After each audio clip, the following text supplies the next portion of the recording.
All right, so welcome back. Today's lesson kind of doesn't need to be its own thing, but I thought it would be a good idea to spend some time talking about specifically how to solve trig word problems. So I'm going to write down a word problem here, and we're going to kind of work through how to do it. And I've kind of already given you the steps for doing these, but we're going to go through it again specifically for a word problem. So let's say that you make this a nice big box. Using a, I don't know, let's say it's a 10-foot ladder to top of your house. Maybe you're doing some shingles or something, some roofing. You lean ladder against the house. How far back should it be to make a, let's say, 65-degree angle, although that's pretty steep. All right, so the steps I told you guys about last time are still going to work here. So step number one, you always want to draw a diagram if there isn't one given to you.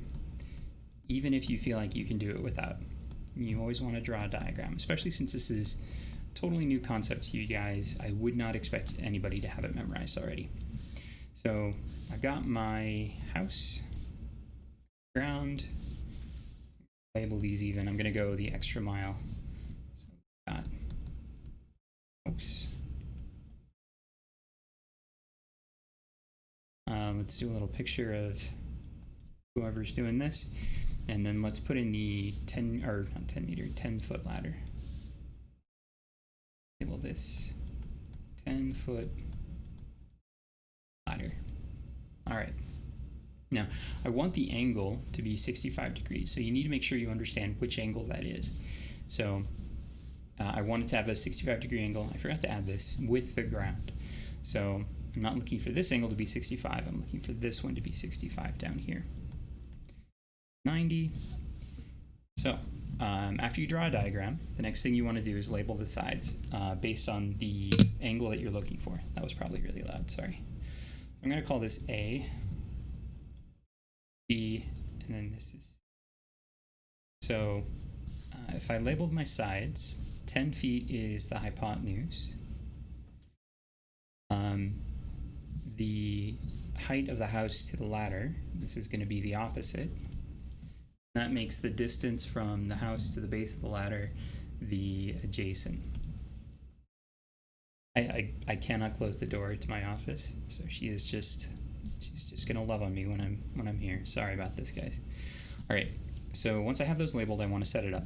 So I have label sides. It's gonna be amazing if I get the steps exactly correct. Step number 3, we want to choose a ratio that fits what we've got. So we have adjacent and we have hypotenuse. So A and H means we're going to be using cosine. So the cosine of B, or A rather in this case, is going to be equal to the adjacent over the hypotenuse.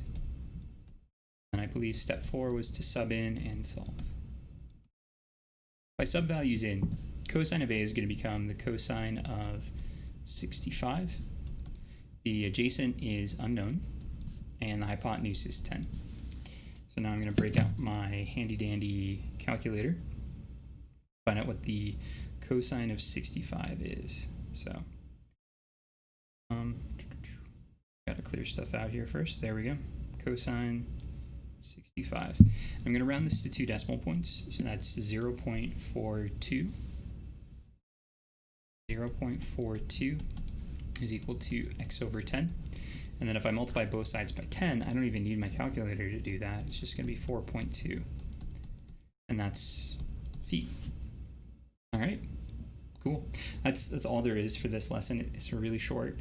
A lot of word problems for it though, but the lesson itself is pretty short. We got one more lesson in this unit, and then we're done with our unit 0. We can actually start geometry stuff. We can be done with algebra. So yeah, I'll see you in the next lesson.